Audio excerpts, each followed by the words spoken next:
Al Bernstein here at Madison Square Garden with Steve Farhood as we're in the spot where the press conference just ended after the Austin Trout-Miguel Cotto fight, in which Austin Trout upset Miguel Cotto and won a unanimous and lopsided decision. And Steve, for Austin Trout, he showed us so many facets of his game tonight and showed us he's a lot more than a finesse fighter. He showed us some rough stuff too. He dominated the second half of the fight, Al. He was the stronger junior middleweight at the end. And looking back, it was so easy to forget the fact that he was the champion. He was the taller, longer guy, the faster guy, and the natural junior middleweight. And, you know, Austin Trout was a 2.5-to-1 underdog.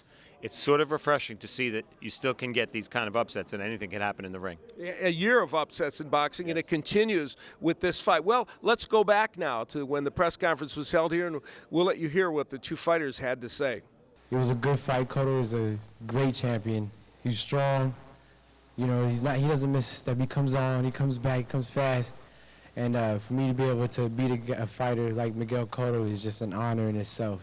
I'm just a little disappointed with the decision of the judges, but I have to continue. I have to accept it. I'm looking forward. That's all I had to say. There were a lot of close rounds. I felt I pulled out but didn't know if I was going to get. So with that mindset that, you know, if it's a close round, if you don't know you got it, then just think you lost it. Yes, I did think it was closer than the cards say. He was a really slippery boxer, you know. He know how to move, how to put his elbow, his shoulder when my hands try to reach him. You know, he does his work really good. I think after the first quarter of the fight, you know, my coach was like telling me, "You're giving the fight away. You're in the Garden. You know, he's undefeated. He wants to stay undefeated in the Garden. They want to keep him undefeated." He really lit a fire in my ass, and you know, we had to go back to the game plan. I was kind of falling into his game plan, and so that was that point when I was like, you know, I just gotta let these hands go. I never make any excuses, you know. I continue my career. I accept my defeat. I learn from them. I got the WBA belt. It's time to get the WBC belt. And after that, we work on the IBF. So Canelo should be next. That would be my dream scenario. I'm not finished yet. Still with boxing in my mind. Just want to rest with my family the rest of the year. So that's what they had to say. And Austin Trout, a very confident and articulate young man, and Miguel Cotto, of course, disappointed at this juncture, but stoic in some ways.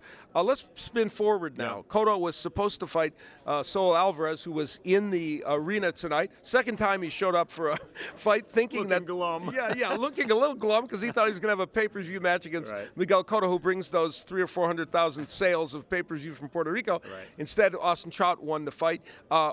Could we and should we see an Austin Trout-Canelo Alvarez fight?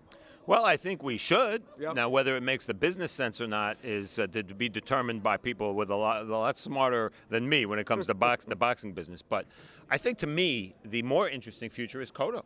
Yeah. Where does he go from here? He certainly doesn't sound like he's going to retire, no. And we all know fighters don't retire anyway. Yeah. So where does he go from here? I think, given the lopsided nature of the scores here, there might not be that much of a call for a rematch. If it had been a little tighter, I think we would be hearing a call for a rematch. So Trout, obviously, he's a name now. He wants the biggest fights possible. He's growing. But Cotto, hard to tell where he's at and where he's going. Yeah, he indicated he wanted to still fight again, right. But he's also talked about the fact that his family misses him when he's away training, and so there's a lot for Miguel Cotto to think about. Well, we know one thing, yet another terrific fight in what's turning into a very good year in boxing, and as we said, a year of the upset. For Steve Farhood, I'm Al Bernstein. I hope you enjoyed our coverage of the Austin Trout-Miguel Cotto fight.